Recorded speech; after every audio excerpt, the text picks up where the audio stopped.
Seattle, let's hear you take the roof off for the cappuccino! Hi, hello, and welcome to Coffee Literature Review. Today I'm joined by Doran Pennington and a very special guest. You might know him by the name of Tonx. We're going to be discussing a paper published in Food, Packaging, and Shelf Life, published in 2022, titled Effects of Different Coffee Storage Methods on Coffee Freshness After Opening of Packages. The work is actually a paper by a common author from an earlier episode that we recorded, Samo Smirke, who's a postdoc in the lab of ZHAW Yeretzian at ZHAW in Zurich. A little bit about Tonx. I've learned after doing a bit of research that Tonx has been basically doing e-coffee, digital coffee, since about as early as the internet has existed. You might know him from his self-labeled company, Tonx Coffee, which was founded in 2011. That company was later acquired by Blue Bottle in 2014, and then he did various different coffee projects offline in between then and 2019 when he created Yes Please Coffee. Yes Please is probably one of the premier coffee blending programs, but also now has a single origin offering and is basically focused on really high quality coffees delivered to your house. Tonx, it's a tremendous pleasure to have you here. It's been a long time since I've seen you. Thanks for joining us. My pleasure. Did I miss anything in there? No, I mean, I guess, I started as a barista 20 some years ago in Seattle. At Started Victrola, the third right? wave at Victrola. Yeah, had a coffee blog. I think Chris Tacey and I can sort of do battle as to who had the first coffee blog Yeah. back in the day. And then, that just kind of morphed into, I don't know, Flickr and the coffee and the emergence of this sort of Whoa. online coffee community. Flickr. Yeah. Oh, Flickr. I hadn't thought about Flickr in a while. So you've been around sort of in that like outward facing, but thinking about how to disseminate things to a broader public, the social public, rather than like the hoity-toity high profile coffee person. You've been thinking about the common person for a long time. Are you still dabbling on like home barista and Discord and all the various different Discord channels, or what are you doing now? Not a lot. I mean, I sort of I feel like in the, the kind of barista hustle, like heavy nerd level that's out there now, I just kind of noped out on because it seemed less and less relevant to,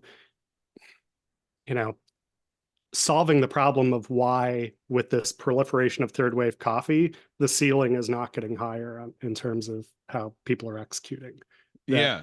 For all the advancement in technology and process and huge advancements in the quality of green coffee, that the sort of experience that you have as a would-be coffee connoisseur going to a shop and getting a drink is, the floor is much higher. The ceiling hasn't really changed much.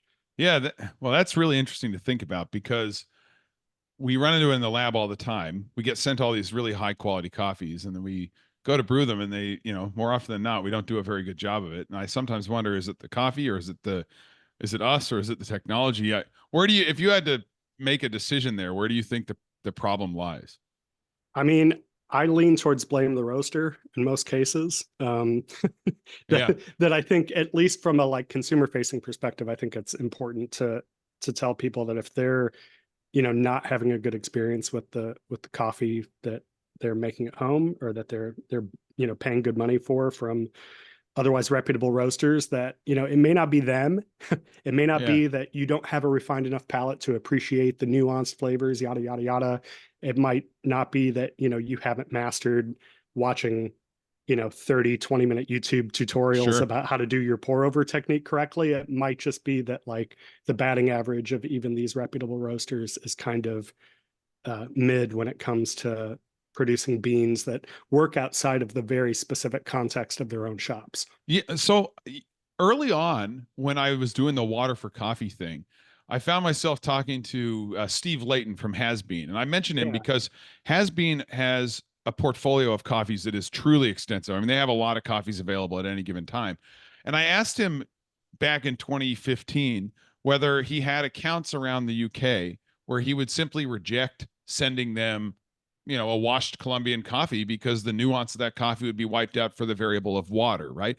And of course, his response was, look, we're more or less, he was like, we're going to sell the coffee to whoever wants to buy the coffee, right? So, but it got me thinking over the years. It's like, this is a really difficult thing to do well. And even just the simple parameter of water in your roastery is going to be different than that person who's got water in a house in Los Angeles, just down the street from where you're doing your own roasting, right? So it's a problem. Yep. Okay, we'll get to the roasting in a minute, but people have created products where like third wave water, which it addresses the water problem, right?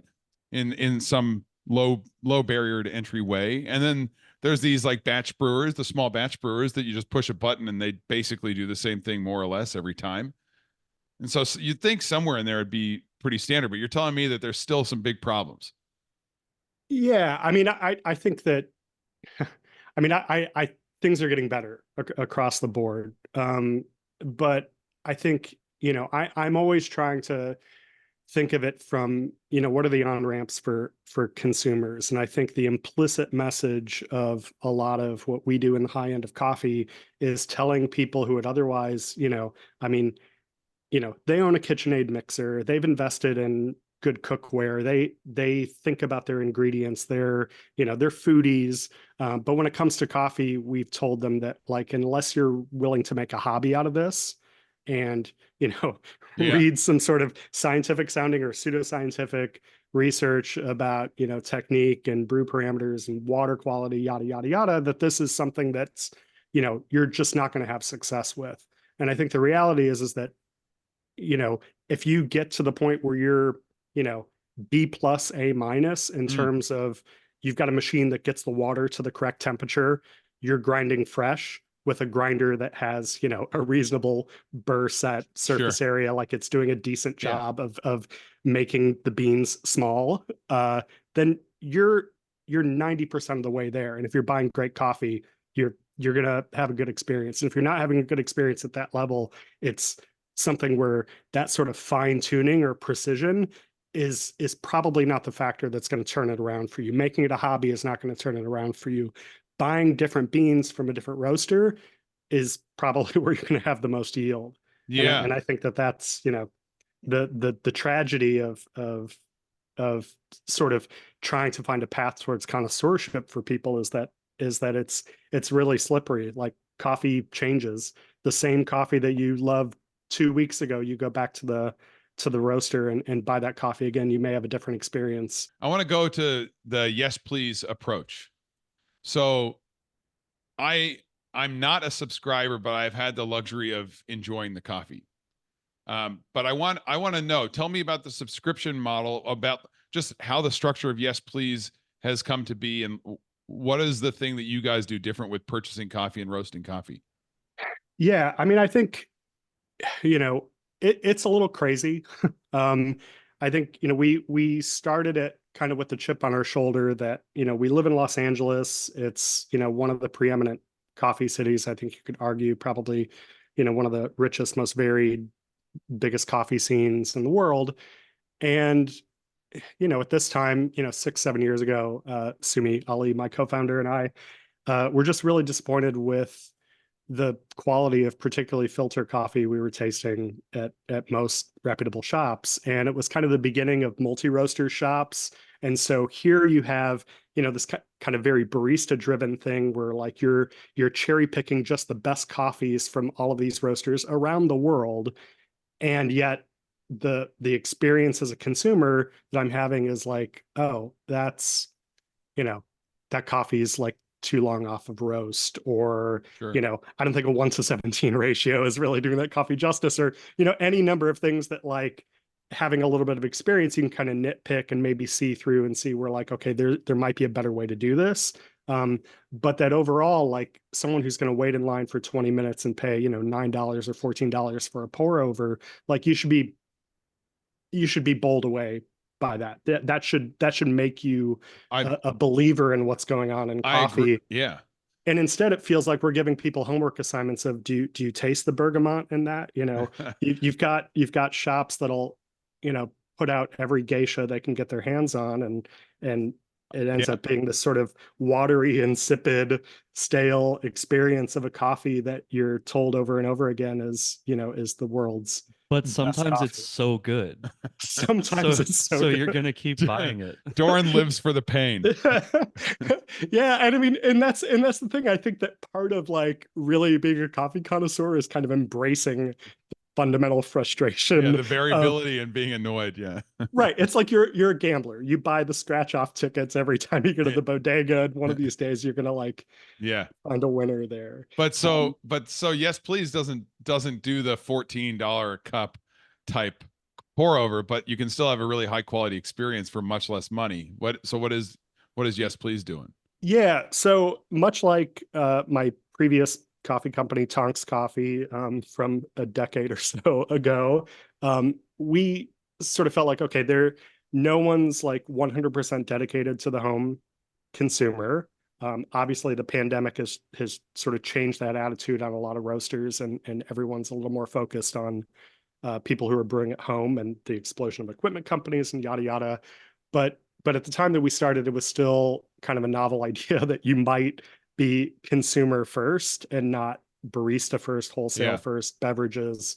You know, during my brief time working for Intelligentsia, I felt like, looking behind the curtain there, we were, 75% of our revenue was coming from wholesale channels, which meant that like 85, 90% of our bean volume was going to wholesale channels.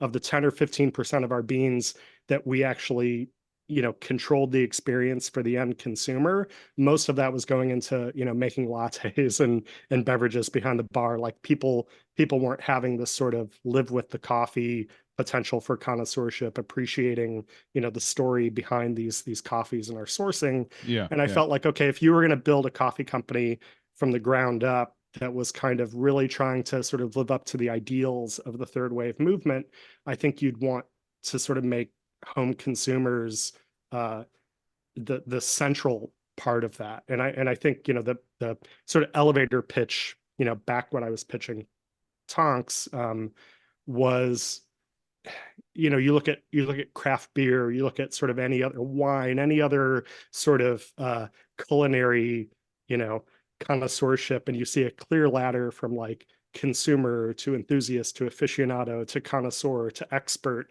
and there's a map you can draw of what are the sort of, ontological pieces, the first principles, the knowledge that you would obtain to sort of find your way up that ladder.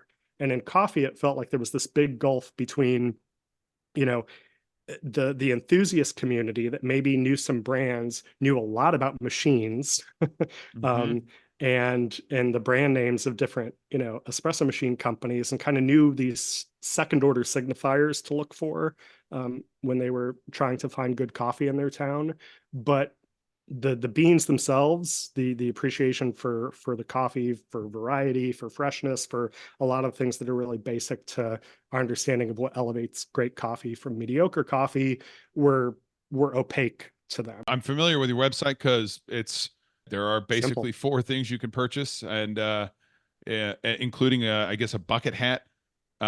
Or is it a baseball cap? I guess it would be Baseball do you have a cap, yeah, baseball cap. Bucket hat would be cool. But I'll look into that. Yeah. Well, yeah. But okay, so I want to touch on your blending approach here because it's something I actually know nothing about. So if I was to try and develop a blend in my lab, the way I would approach it is I'd brew up 2 coffees separately, and then I would mix them in different brewed ratios. Is that the right way to do it?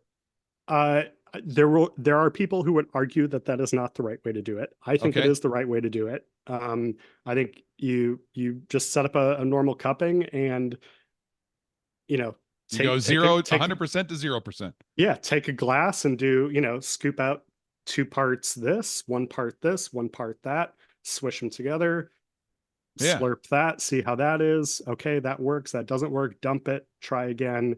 And, pretty much any cupping that you ever do, any cupping table, before you clear it, you can, within like 3 minutes, go through like 20 combinations of blends. And it takes so little effort that it surprises me that sort of roasters don't approach it that way. And especially if your philosophy is that you only post roast blend coffees, which why would people blend the whole beans prior to cupping? What's the difference? What's the philosophy? I think I think I've heard arguments, people have argued to us that, you can't really blend coffees that are of, different densities or that extract differently, that the coffees have to somehow, the beans have to have very uniform properties, or else it's going to like throw off everything else about brewing. And that seems like, Huh. I don't know, how do these people like cook steak or like, Yeah, or like live. How do you even just do anything in your life? Yeah. right? You have to It's just follow the like, rules. You have to follow the rules. right. These people are all It's kind of German. a soylent approach Yeah. to food and coffee, I think. We'll move on from blending here, but I just will say one thing is that when I was first getting into coffee and spending time in Bath at Kelowna and Smalls with Maxwell, I went out on an excursion one time back to Australia to purchase coffee to bring back for him to enjoy in the cafe. And he pointed out one particular roaster from Melbourne that he thought did an excellent job of blending. He felt like he could name a company. I don't for the life of me remember which one it was, but he could name someone he valued the way they blended coffee. And early on in my entry to coffee, that got me thinking that I was never on the side of blends are bad. I was actually already on the side of that blends can be excellent, and that it is like all coffee, there can be bad blends. Yeah, I think, our central conceit, I think I've stated this directly in a few places, is that there is no single origin coffee, no cup of excellence winning best coffee in the world coffee that you couldn't add just a little bit of some other coffee to and make it taste better from People a are doing black box this. perspective. People are doing this in the World Barista Championship almost every year now. They're almost always like an 80% one, super crazy thing, and 20% that just brings that body or, whatever. Yeah, it's about, having some authorship, having some dynamic range, and yeah, you just want it to succeed in the cup. It's not a homework assignment. You're not trying to like analyze some tree that's 3,000 miles away. You're trying to make a good cup of coffee and take the gloves off and just do that. So if someone were to purchase a bag of coffee from Yes Please, they would get it arrive in the mail, and then they would open the box, and what would they see? They'd see a transparent bag. They would right now see a transparent bag. Okay. Yep.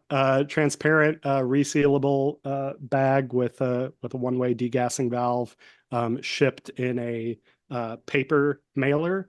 Sure. We're sort of, optimizing everything for shipping weights, and the sort of speed and convenience that we can process it as a small team at the roastery. And comes with a little mini zine that I make every week. I have a risograph printer in my living room in front of me here, and I do a little mini zine every week to sort Doran of loves tell you what's zines. in the coffees. And yeah.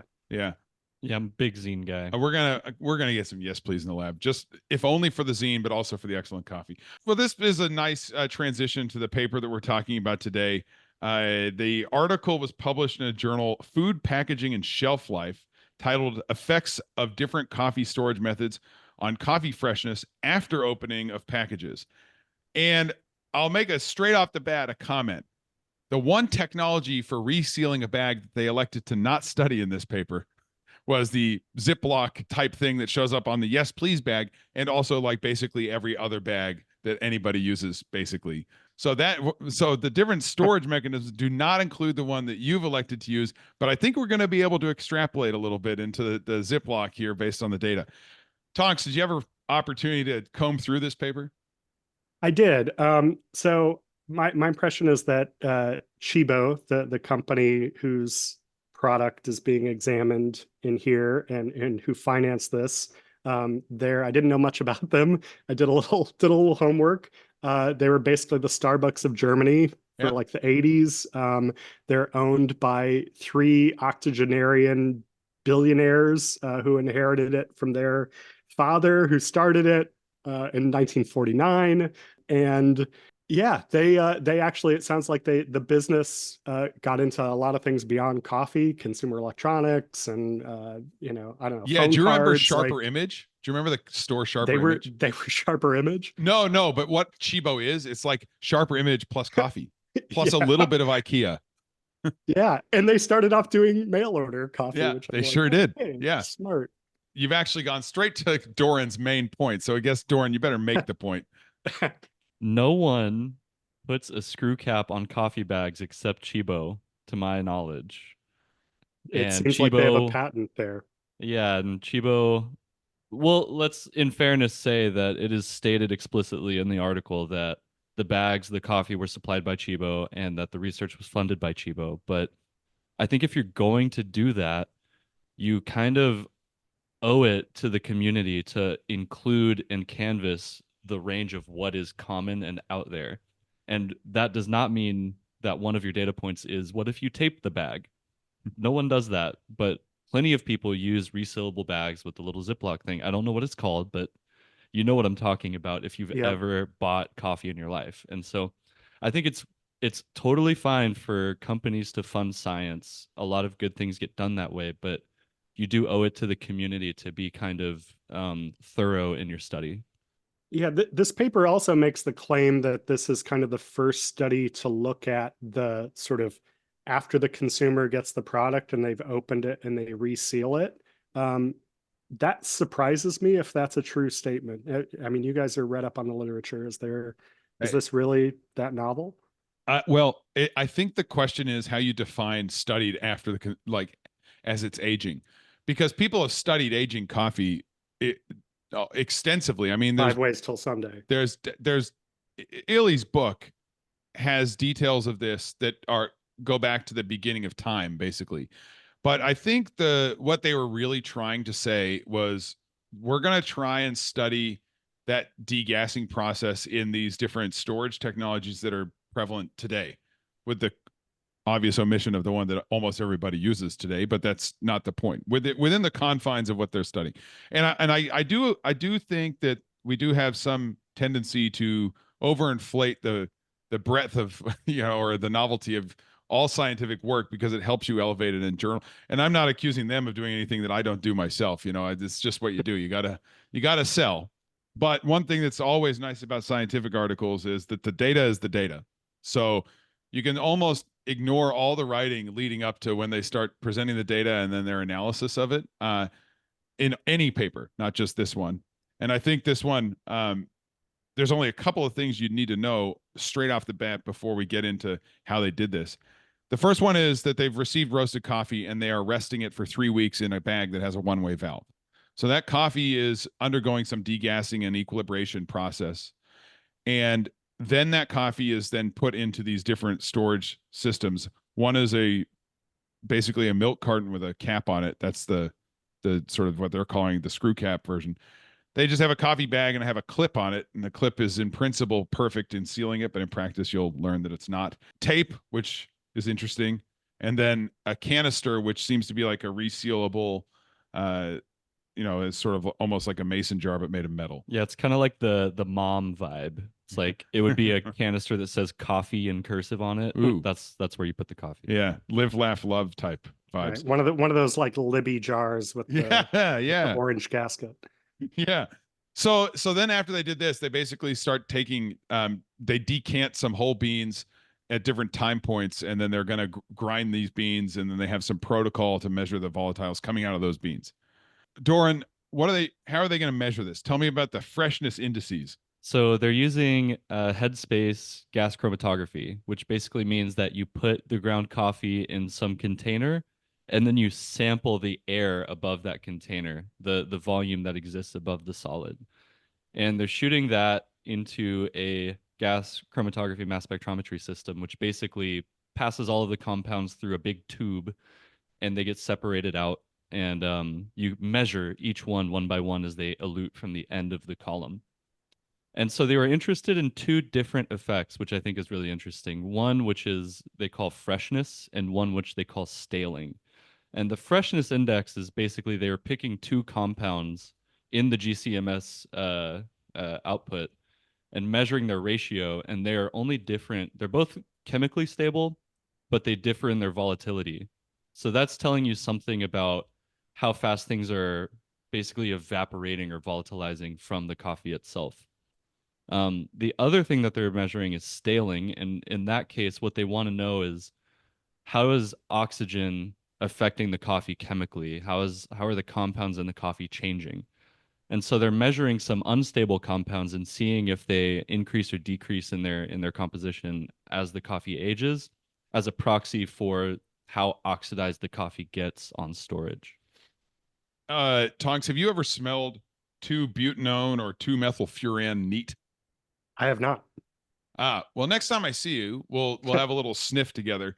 I can tell you that by themselves, they're not exactly enjoyable. I mean, these smell 2-methyl, yeah, sort of like 2-methylfuran's kind of roasty, toasty sort of thing, but it's pretty intense. I mean, you definitely know you're sniffing a chemical, right? And then 2-butanone has a little bit of that like permanent marker thing going on. Now there's not a lot of this, not a real lot of either of these compounds in roasted coffee, but there is enough to detect, and it's one of the more prevalent like they're more prevalent in the headspace, but it's you wouldn't point to it and say there's more of that than caffeine in the whole bean or something, right? Basically, I think they make the case that 2-methylfuran is really volatile. Yeah, they have 2-methylfuran as one of the most volatile compounds in coffee, boiling point around 63 C. Yeah, well, yeah. So it's interesting, right? So then you're thinking, oh, its boiling point is at 63 C, and boiling is the transition from liquid to gas. And most coffee is not stored at 63 Celsius. It's because what drives boiling or volatilization is entropy.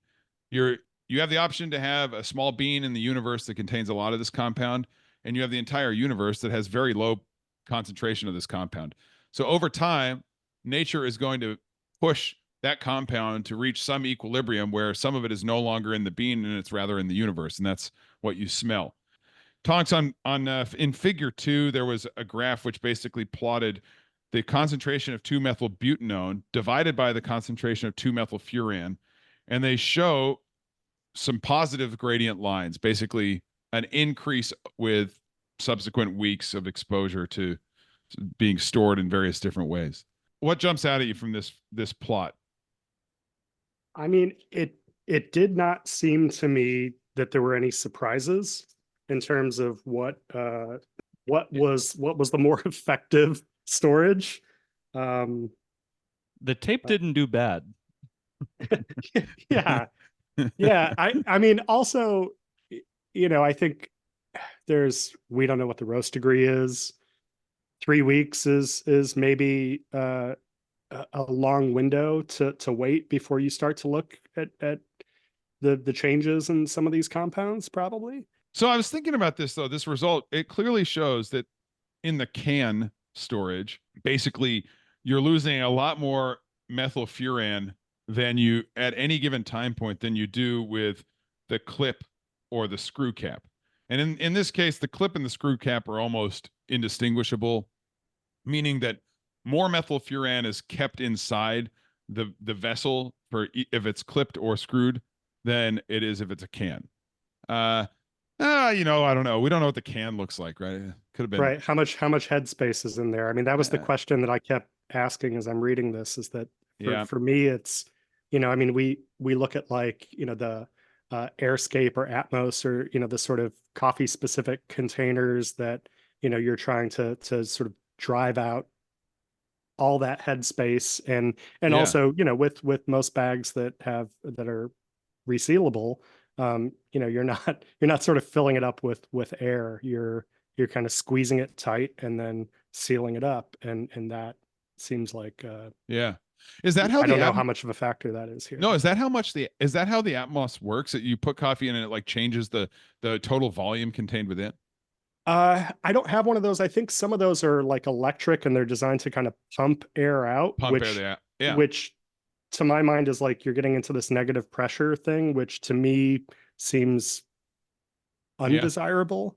Well, I come from like reading the Illy book, 20 years ago and being like, actually pressure is good. And when I was doing espresso blending in Seattle, it was like, I'm actually like, as soon as it comes out of the roaster, I'm packaging it tight so that I can store it under pressure without a degassing valve to sort of lock in some of that flavor, emulsify some of those volatiles into the. Let's go for the example where you keep the volume inside your container the same, but you evacuate all the air. That actually goes into the other panel of figure 2, which is looking at the other index of oxidation. So they're worried about this I guess it's dimethyl disulfide, which is the product of when methane thiol oxidizes. So two methane thiols come together, they form a disulfide bond, and you'd then expect that over time, if something's oxidizing, you'd see the methane thiol decrease, and you'd see the two methyl thiol dithiol. Oh my God, what am I saying? The dimethyl disulfide, excuse me, increase, and so inevitably you expect a positive line here. And if these start to divert off of one another, then that's telling you that one of them has somehow either exposed it to a lot more oxygen or catalyzed the oxidation in some way. All of them are not exposing it to more oxygen. And so in your example of the Atmos, where you're like pumping out all the headspace, that will remove the air. So that will remove the oxygen source. So in principle, it should help prevent any oxidation like the metric I just mentioned, the dimethyl disulfide index, which is some staling parameter. But I do want to go back to this volume you just mentioned, this idea of a pressure, right? When you make fresh roasted coffee, the number one thing that's coming off the coffee is CO2. And then you have all this other stuff coming out as well. And certainly if you pressurize, if you put it in a valveless bag, you're going to have elevated CO2 pressure. And at some point, you're going to reach equilibrium. And that's a good thing, because then you won't have any more degassing of CO2 coming out. But I think thermodynamics still mandates that you're going to lose some of these compounds into that bag regardless, because their partial pressures are still, like, independent of whether you pull vacuum or not. Their partial pressures for the methylfuran pressure in the atmosphere right now is quite low. So like almost as low as it can get.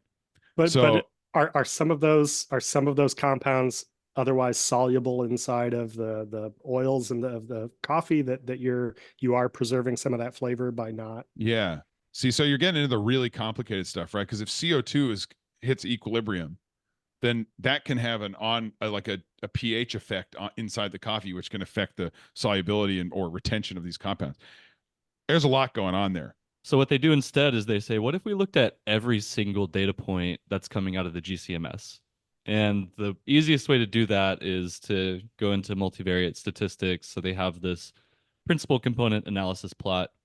And all that is like if you throw every variable together, you look for some axis through your multidimensional data set that gathers the most variance. And so that's why on the plot, figure 4, the first axis says PC1 50%. So whatever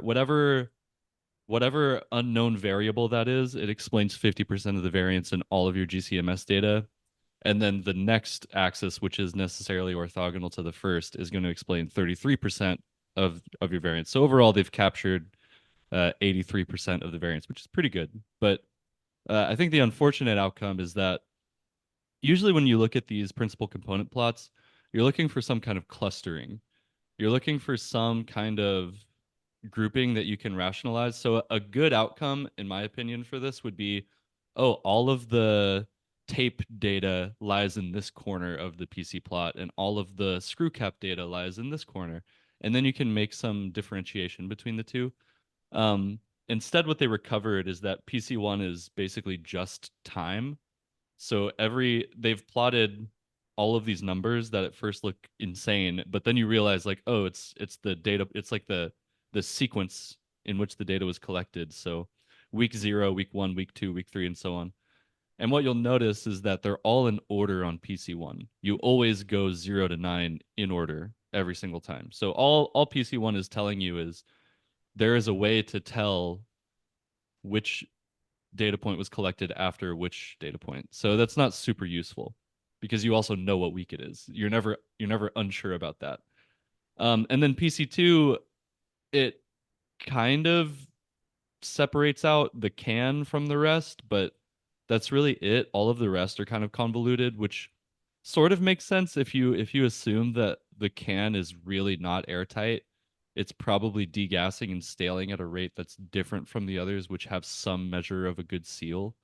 But it's not really useful in explaining, which storage methods are better or worse or different. They're kind of all clustered on the PC plot. So I think the lesson from this figure and from this analysis is that you're not able to extrapolate based on GCMS for this data set which storage methods are similar or different to each other. They're all kind of doing the same thing. At this point in the paper, you've covered all but I guess, what do we got there? One more figure to talk about. But at this point, I guess I wanted to ask you, thinking back to before you read this, if you had to formulate a hypothesis, whether a can, a taped bag, a clipped bag, or a screw-capped receptacle would do best for two things: preventing loss of good volatiles and prevent oxygen inclusion, what would you have imagined? How would you think this would behave? Can is a vague term. I think, if we're talking can like illy pressurized can, different universe. Sure. But sort of canister, like just a cookie jar or whatever we might be talking about here, which isn't made clear. The screw cap to me seems like it's essentially just looking at their website, it looks like these screw caps, they're normal sort of bags, but Yep. rather than tearing them open or having a resealable tape or a resealable strip, it's just like a little plastic screw cap. So it's a smaller orifice that you're emptying coffee out of, Yeah. which seems probably not like the greatest use experience. I don't know. It's really hard to tell from the photographs on their website. Even they're very cosmetic looking, so I can't see what the IRL version of this really is. Can you imagine shooting for like weighing out 20 grams and you accidentally get 25, then you have to single bean Exactly. put them back in? I mean, in my experience, like if you don't open a bag wide enough, like things are, it's never, if you can't get a scoop in there, not that I scoop my coffee, but like it's pouring coffee out of any kind of amorphous shaped bag is Yeah, it's tricky. Yeah. it's an art form. So I guess the hypothesis then, from what I'm hearing from you, is like you'd more or less expect it to behave with, if you can get a good tight seal on it, then you shouldn't lose stuff and you shouldn't expose it to too much oxygen. Right. But I think, obviously this paper is trying to show that this patented flavor seal technology or whatever the hell they're calling it is a demonstrably better than the alternative, and something that consumers should see some extra value from purchasing. And I don't think that that's a conclusion that any of us would draw.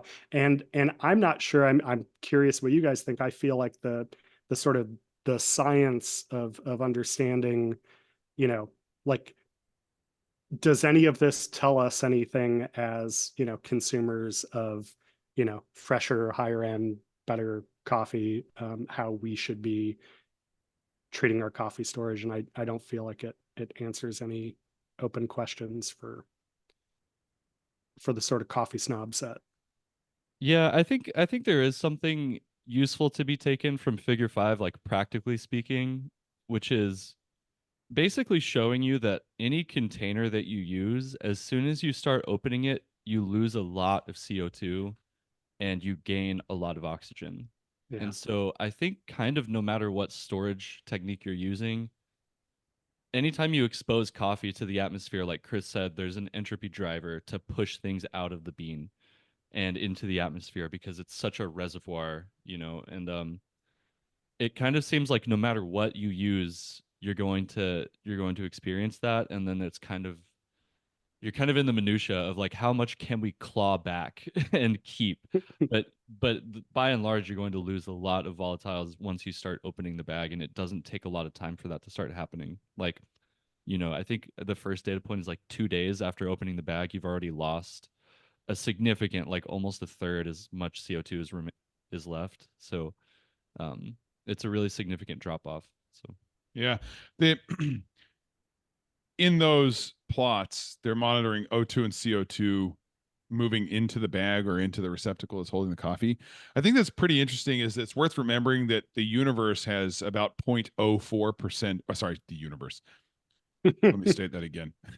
It's worth remembering that air in our atmosphere has about 0.04% CO2 in it. And there's about, let's say, 21% oxygen in the air. And so if you open anything to air, it will progress towards diluting air with whatever was in it, and air diluting it with whatever's in air. And so inevitably you'd expect at equilibrium, you should be arriving at 0.04% CO2 in the headspace of any receptacle containing anything in the universe. And you should also arrive at 21% oxygen in that headspace as well. And I think the plot is kind of interesting. It's basically saying that the screw cap, if you open and close it a few times to get coffee out of it, it doesn't go to equilibrium until about 10 days. And I think that goes directly to your point, Tonks. It's the opening is small, and it does take effort to move air from outside of it into it. You'd have to like pump, you have to blow air into it, right? And so they're kind of making the case like, yeah, coffee degasses, and every time you open it, you lose some stuff to the atmosphere, and some stuff from the atmosphere goes in, and the aperture of the screw cap is smaller than that of the other examples, and so it equilibrates slower. But the surprising result is the clip. Because in my mind, the clip is the Ziploc, because it's a bag that you open, you then do what you have to do with it normally, and then when you close it with a pretty good airtight seal. And so the clip, we know that it's doing better than the tape and the can, because the rate in which CO2 equilibrates with the atmosphere is not the same as those two technologies I just mentioned before. So I think this should bring you some peace of mind here, right? It said that the Ziploc approach, the resealable bag that most people, including Yes Please, use, is actually probably pretty good. What do you think? Yeah, I think that makes sense. Are we missing anything here, Tonks? Give me the big picture. What are we going to do with this new piece of information we have? Yeah, I don't know. I mean, I'm curious, like, how does this differ between lighter roasts and darker roasts? And, I think, okay, so. What do you think the roast color was of Chibo's specialty roast? I think most of their coffee seems to be for a sort of discount home espresso-ish machine kind of world, which means like inadequate temperature, and so it's probably very dark roast to serve those kind of customers.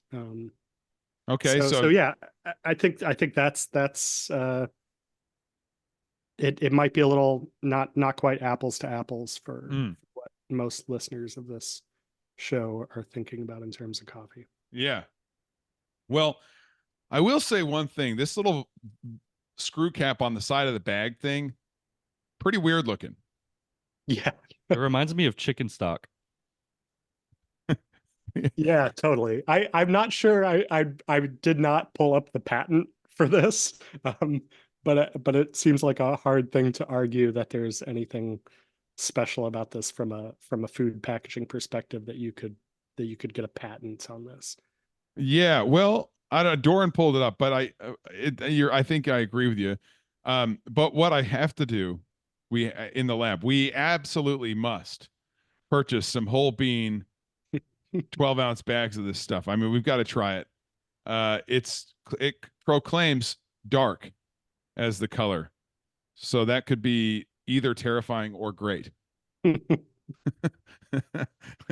right, let's see, did we forget anything else? I think it's not going to change the way that you store coffee in your house. Probably it's not going to change the way that your company elects to make bag purchases, is my guess, right? It's not going to change anything about the way we do it. I mean, I do think a relevant tangent here, and I'd be interested in hearing y'all's perspective on this, from sampling lots of different roasters, is it seems like we are in an era where people are really pushing the envelope of coffee packaging for third wave specialty coffee, that there's a drive to stand out, that people are kind of spending a lot of money on packaging.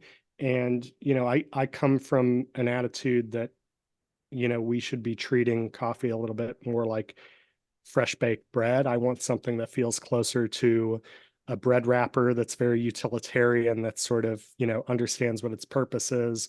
And things are moving in this opposite direction towards, bags and boxes and holographic printing. And, for a piece of packaging that really should exist for a week, 2 weeks, 3 weeks, less than a month between when the product goes in the package and when the package goes in your, dumpster recycling is such a short window that to me, it seems kind of unconscionable that roasters that purport to care about giving more money to farmers and yada, yada are spending so much money on, an arms race of trying to make their packaging stand out. And I understand the impulse and I feel the FOMO when I see really beautiful packaging, but I also think like, I know how much they're spending to achieve that. And it's great that we live in this age where, small scale manufacturing and custom printing and all this is available for smaller businesses to sort of cosplay as, big consumer packaged goods companies. But I don't know that this is a good trend for coffee. And so I think that something like the screw cap and patented packaging, and I think we're probably just at the beginning of things getting crazier and crazier there as people try to stand out with their packages. Wait, if you've raised two points that I think about a lot. So the first one is I thought about potentially having a blend or something that my lab would put in the university student union center that parents could purchase and take home with them. And I looked at getting these bags made up, you can imagine it have the Happy Duck on it. We'd put Happy Duck and, we'd look good. Who knows what the coffee would be, but anyway, it doesn't really matter. But obviously there are a lot of things that killed that idea. But in the process, I learned that there's a bit of homogenization with where people purchase their bags from and if they look the way that, specialty bags look these days. And so it really is an economy of scale. Like if you buy 20,000 bags at once, then the price goes way down and blah, blah, blah, But what's always cheaper is buying 20,000 bags that have nothing on them, basically, And that actually goes to the point of this paper is like, oh, well, okay, if we could just have those bags that had the Ziploc seal in them and keep it basically as simple as possible, but with the Ziploc definitely made the coffee last for good or better for 12 days rather than 6 days, then you could understand a reason for maybe investing in that. And then to go to my second thought on this is that I actually, when I first got to UO, I was asked to teach a life cycle assessment class. And one of the examples that they would use is talking about what is it truly unsustainable to package fruits and vegetables in plastic, like in a closed plastic environment. And the argument was that, these fruits and vegetables stale over time, of course, and if you seal them away from the air, then you prolong their life for some period of time. And then if you do the life cycle assessment, it's absolutely, if you can get an extra week out of an apple, that is absolutely a good deal because a lot of water and a lot of energy went into transporting that apple. And the cost to manufacture that little piece of plastic is very low, and the environmental footprint, albeit not nice on the eye, is actually pretty low, and blah, blah, blah. So, but we're not talking about a product whose shelf life needs, like we create its shelf life the moment it comes out of your roaster, its shelf life starts at that moment. So if supply matches demand, if you can balance this properly and your bag just does a good enough job, then it's pretty clear that any extra money on top of that is only branding money. It's only aesthetics, right? And I think that's kind of where we converge to. So whenever I do like a special release coffee, like we do some events and I want to get a coffee in, I want to put it in a special bag. You know what my bags look like? They look like a Yes Please bag. They're transparent. And if I need to put some information on, I stick a sticker to it. And it's as simple as it was the cheapest bag I could find at the time. Maybe yours may not be the cheapest, but you get the point. It's utilitarian. It gets the job done, and it contains just enough coffee that people are going to enjoy it, and then it's going to go stale and not go stale, but have the worst experience is going to be the last cup in the bag. Should it have been rested appropriately, and that worst cup and best cup are going to be pretty damn close together. Yep. If you ever want me to do an ad read for Yes Please, I'm in. You just call me. I'm ready. The science is in. Our packaging meets the most good enough stringent requirements of. Yeah. All right. Well, Tonx, I think we've said it all. I mean, is there anything you need to tell us about? Any news? Anything in the future for us to keep an eye out for? No. I keep trying to force myself to do a podcast because apparently every small business owner needs to become a social media influencer to survive now. And I kind of resent that. But yeah, if anybody wants me to have a podcast, they should let me know that. If anybody vehemently never wants to hear my voice again on a podcast, they should probably let me know that too. I can take it. And if anyone wants to invite me on a podcast, I'm happy to do that. We tried to keep it limited to this bag conversation, but I look forward to having many other conversations with you in the near future. Thank you very much for taking the time out of your day to talk with us about bagging of coffee. It's been a real pleasure. Same. It's been a blast. Thanks, gents.